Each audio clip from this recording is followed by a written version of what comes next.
Rollout at the Kennedy Space Center. Artemis, with NASA's most powerful rocket ever, the Space Launch System, or SLS, on a 12-hour, 4-mile crawl to the launch pad, and a high-stakes, frenetic countdown blitz for yet another date with history. For the first time since Apollo 17 in 1972, I was strolling on the moon one day. 4 astronauts are headed for a lunar rendezvous. Victor, Christina, Jeremy, we're going to the moon.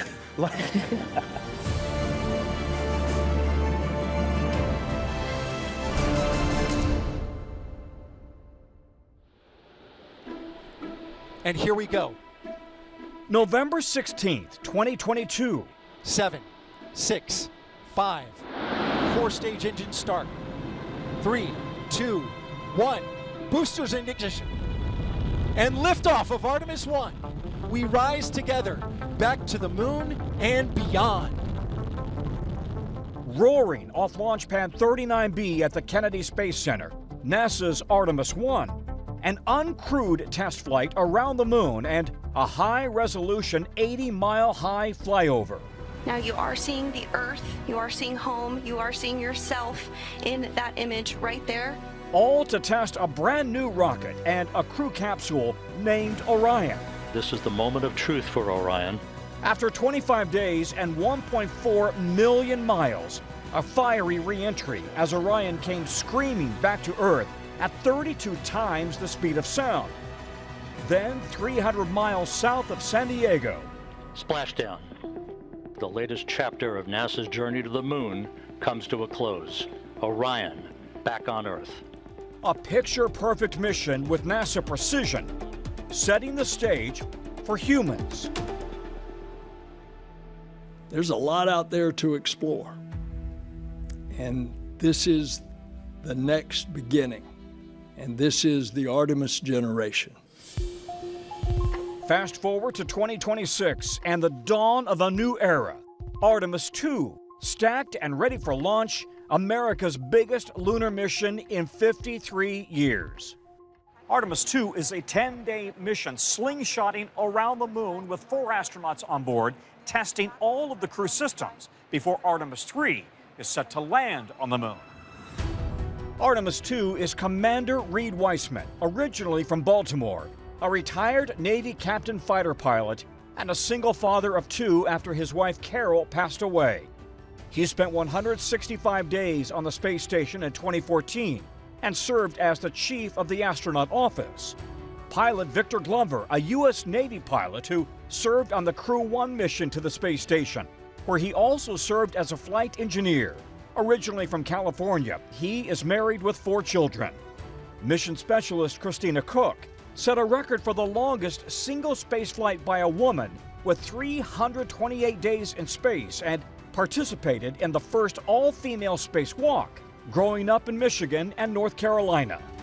And astronaut Jeremy Hansen is a former fighter pilot and aquanaut. Originally from Ontario, he is married with 3 teenagers and proud to be the first Canadian headed to the moon. The U.S. shines in space leadership, and they create this place where other countries like Canada can bring our genius and contribute in a meaningful way. Artemis is the twin Greek god of Apollo with perfect aim. Flanked with 2 boosters, Artemis is 15% more powerful than the monster Saturn V rockets that carried Apollo astronauts to the moon more than 50 years ago. Houston, Tranquility Base here. The Eagle has landed. And NASA is building heavily on the lessons learned from Apollo. We are ready for every scenario as we ride this amazing space launch system in the Orion spacecraft 250,000 miles away. It's going to be amazing. On mission day 1, Artemis will blast off with 8.8 million pounds of thrust. In just 9 minutes, they'll be in Earth orbit. And so once we get to space, the ascent portion really ends after about a half an orbit, when we're going to go from a 1,200 mile by 0 mile orbit to doing what we call a perigee-raise maneuver that gets us into a stable and sustainable orbit. And then we're going to get a couple of us out of our seats and start to check out really critical systems. the water system, and the toilet. After a series of Earth orbits, they'll head to the moon. On flight day 6, the Artemis II crew will fly closer to the moon than any astronaut since Apollo 17 landed there in 1972. For the first time, putting human eyes on a remote side of the moon. We hope it's not the dark side. We hope it's the lit far side, because that could mean that we could see parts of the moon that never have had human eyes lay upon them before. And then they'll keep going in a big Circle 8, traveling 4,600 miles beyond the moon before returning back to Earth. All 10 days spent inside their Orion crew capsule, about the size of a large minivan. The biggest difference between Orion and the Apollo crew capsule is, first of all, it's bigger, about 33% bigger. 4 astronauts will be inside Orion instead of 3 in Apollo. And Orion uses solar power rather than Apollo's battery power. For 3 years, all 4 have been training together in this very tight space. How do you prepare and practice for that, Christina? How do you literally sit elbow to elbow, shoulder to shoulder, no personal privacy, no private space, to prepare for this intensity?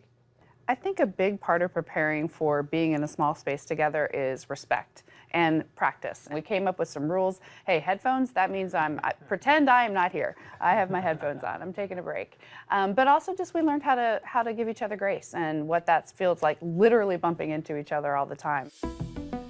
Artemis is about reclaiming America's leadership in space. Roger, Tranquility. We copy you on the ground. You got a bunch of guys about to turn blue. We're breathing again. Thanks a lot.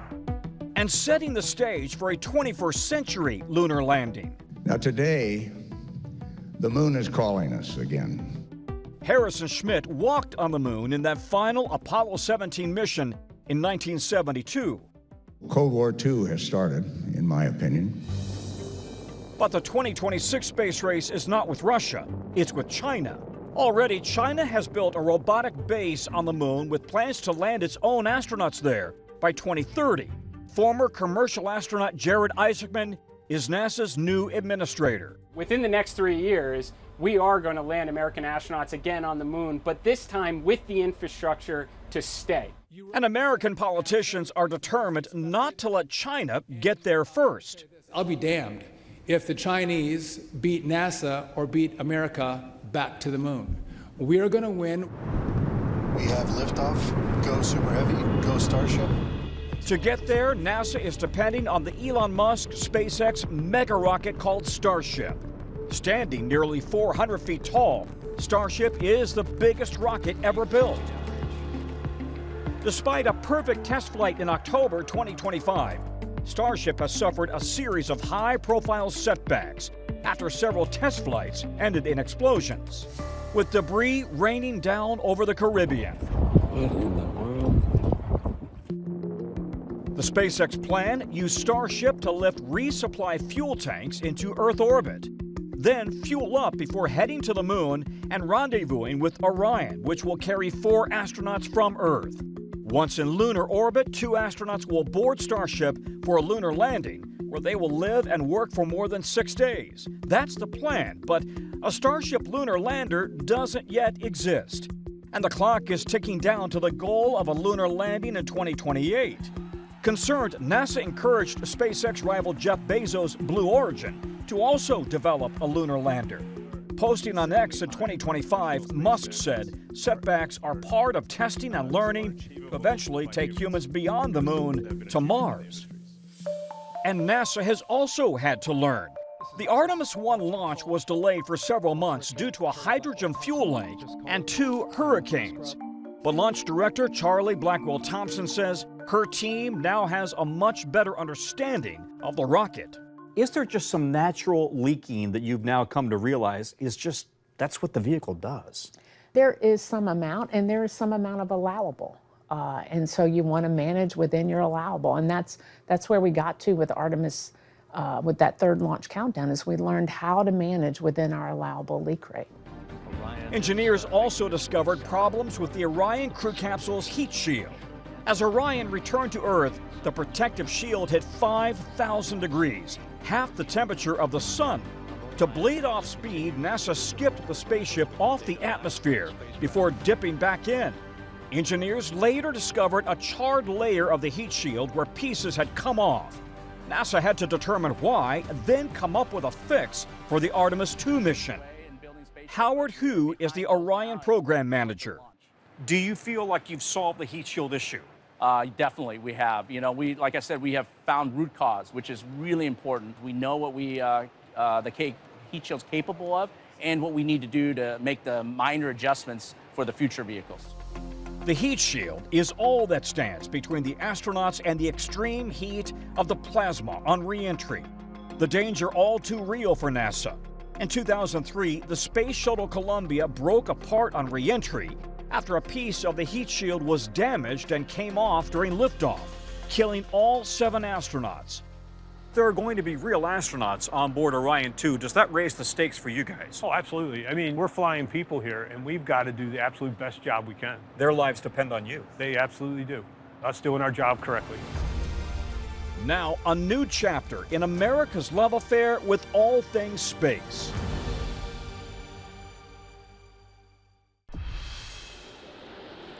Three, 2, 1. Boosters in ignition. And liftoff of Artemis 1. The Artemis mission is wrapped around a massive rocket weighing 6 million pounds at liftoff. 5 engines on the core stage and 2 solid rocket boosters now propelling the vehicle at 128 miles per hour.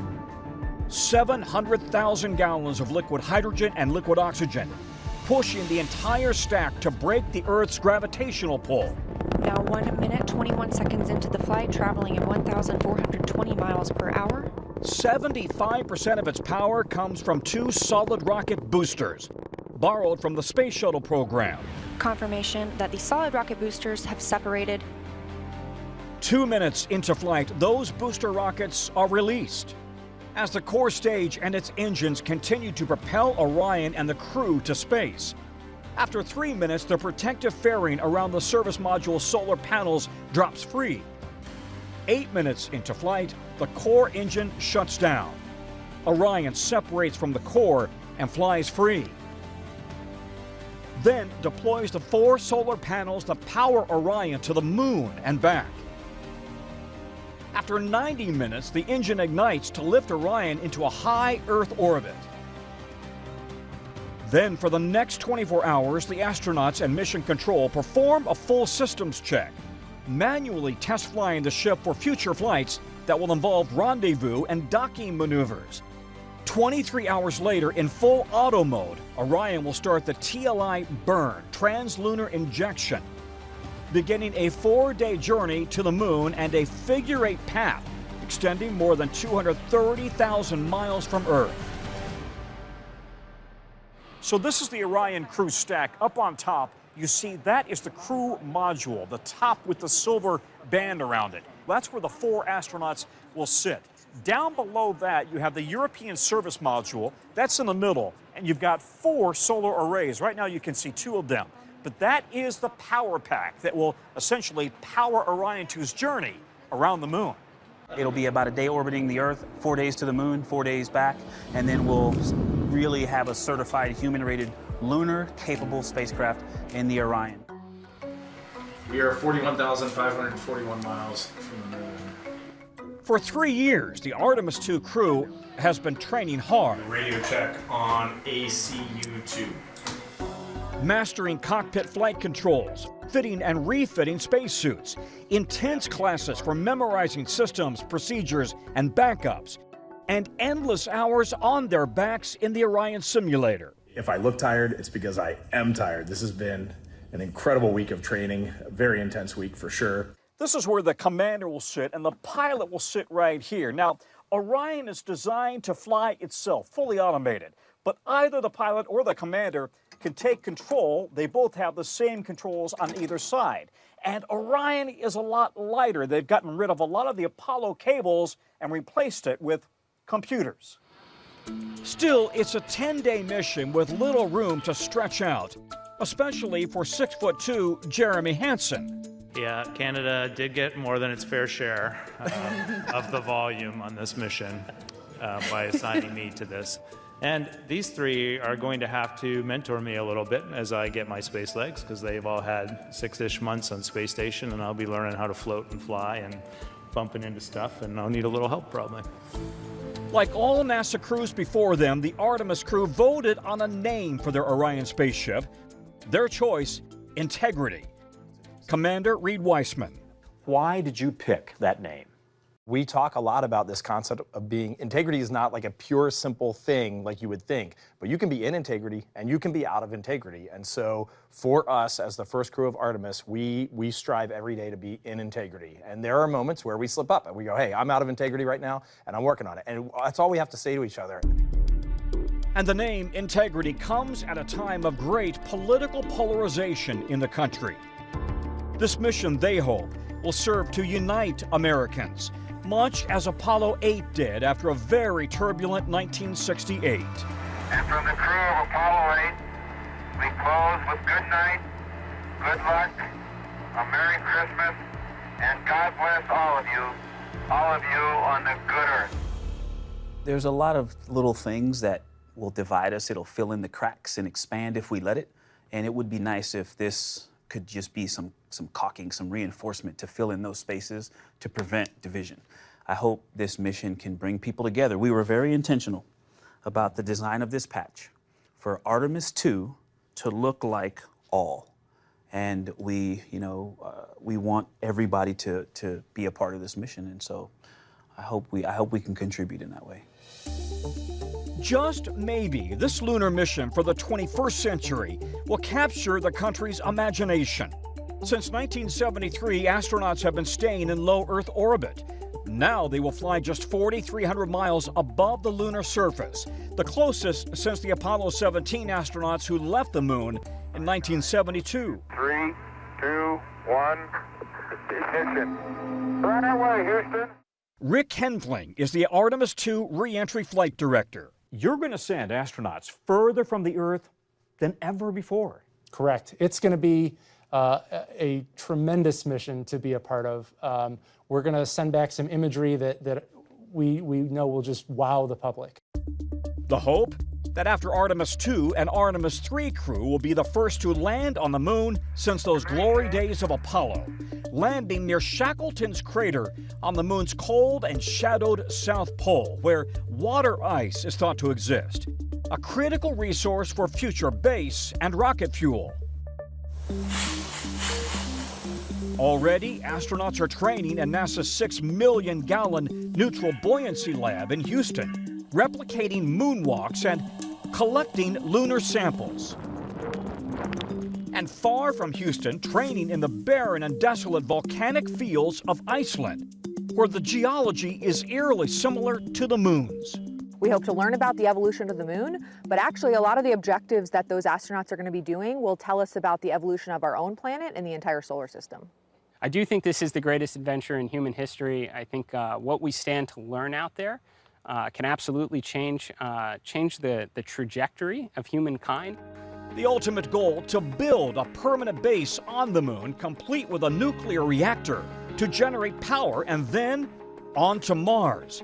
Apollo 17 astronaut Harrison Schmitt, himself a geologist, has been pushing for more than 50 years. Human evolution in the universe has begun. I tried to make this point as we left the moon in 1972. Air Force Lieutenant Colonel and NASA astronaut Nicole Ayers is all in. She spent 146 days on the space station.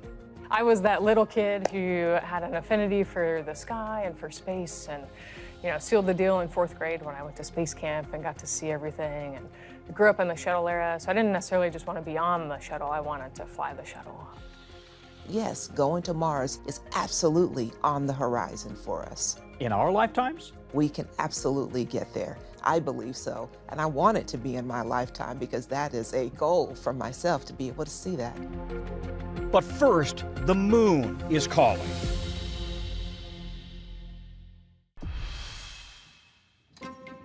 Step inside to one of the most iconic symbols of America's space program. NASA's original mission control restored as a museum, down to the ashtray, RC cola can, and slide rule. to that day in 1969. Capcom, we're go for landing. Eagle Houston, you're go for landing, over. When Apollo 11 landed on the moon. 9 months later, the drama of Apollo 13 played out here. Okay, Houston, we've had a problem here. Houston, we've had a problem. What's it like to come back and see this and stand here now? It brings back a few memories. In 2022, we asked Apollo lead flight director Milt Windler, then 90 years old, to come back. What does this data here tell you? What is this about? It's about what the spacecraft is doing, what the systems are doing. And sit down with Rick LeBreau. It's hallowed ground where you walk in here and you still have memorabilia on the wall that reminds you of the accomplishments that these guys did in the Apollo days. The lead flight director on the uncrewed Artemis I mission to the moon. When these guys did it, nobody had done it before. We were riding on their shoulders because they figured it out for us, and that's huge. The physics hadn't changed. F is still equal to MA. It is, isn't it? It is. Good. Anyway, so a lot of things are different. The tools are different. Newton's laws of motion are the same, but technology has come a long way since 1969. There is more computing power in my cell phone than you had during the Apollo days. How did you do that? Well, because that's all we had. Did it with what we had. Do you look back? We didn't know what we didn't have. My generation looks back at what they accomplished and wonders how they did it. Opened in 1965, they ran every Apollo mission out of here, every moon landing. And then they ran Skylab and shuttle missions, including the loss of Challenger. Today, an updated mission control runs the space station. Another next door will run the Artemis II mission. 15 to 18 controllers on duty 24/7 until the astronauts are safely back on Earth. Veteran controller Judd Freeling is the Artemis II Ascent flight director. You know, I grew up in the shuttle generation, right? And shuttle low Earth was kind of the talk all in the space community. Never did I think that we'd be going back to the moon, and I would be part of that. And already, NASA is preparing for the next big mission. Are you ready to meet the 24th group of astronaut candidates? Wearing their astronaut blues for the first time, a standing ovation from NASA employees, family, and friends for the newest class to make the cut. You are America's best and brightest. And we're going to need America's best and brightest because we have bold exploration plans for the future. 4 men and 6 women selected from 8,000 applicants. They include fighter and test pilots, engineers, and a medical doctor. When engineer Yuri Kubo told his wife and 2 small children he was going to be an astronaut, a surprise reaction. My kids were mostly concerned about me meeting an alien, so that was like, okay. That could still happen. It could still happen, but they'll probably come in peace. I'm confident. I feel good about it. Also new on the job, NASA Chief Jared Isaacman. Jared now opening Dragon Resilience into space. He's the self-made billionaire who in 2024 became the first private astronaut to step out of an orbiting SpaceX ship. From here, Earth sure looks like a perfect world. Isaacman is also an accomplished pilot with 7,000 hours in the cockpit. I have lived the American dream, and I owe this nation a great debt. Isaacman made his fortune by founding credit card processing company Shift for Payments, but his passion has always been space. He's led 2 private space missions in SpaceX capsules. In 2023, I caught up with him while training in Colorado. Why do this? Why do we need to go into space?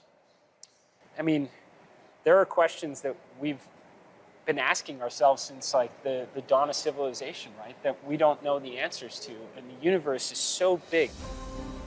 SpaceX CEO Elon Musk wants to prioritize a Mars mission rather than the moon.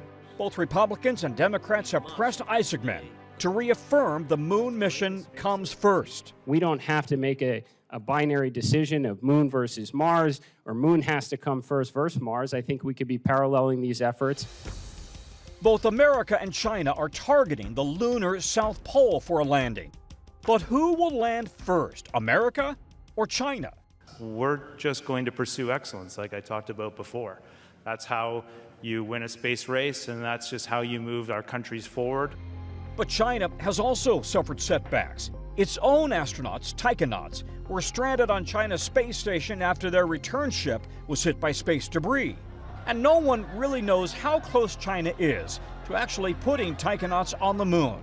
Whoever gets there first could use the moon for a springboard to Mars. And the first boot that ever sets foot on the surface of the red planet will be an American astronaut and could well be one of these boots right here. The 21st century space race could soon hit warp speed.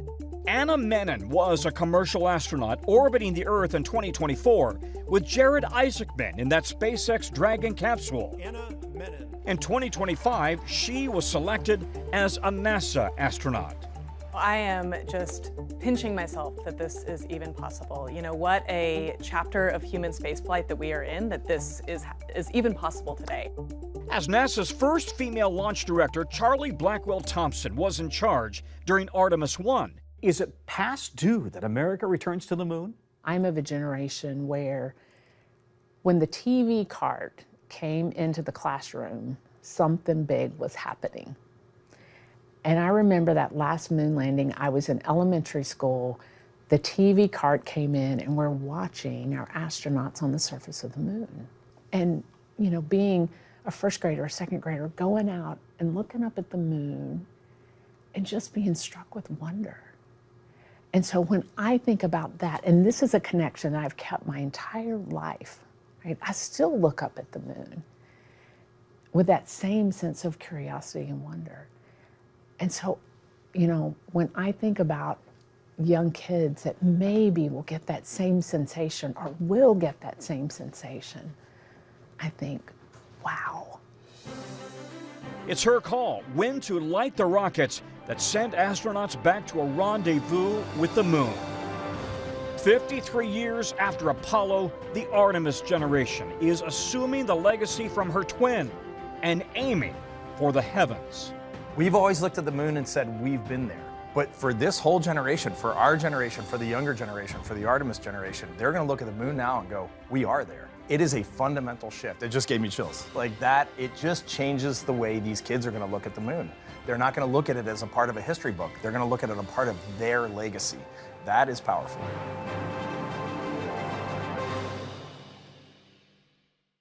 We thank you for watching, and remember, stay updated on breaking news and top stories on the NBC News app or watch live on our YouTube channel.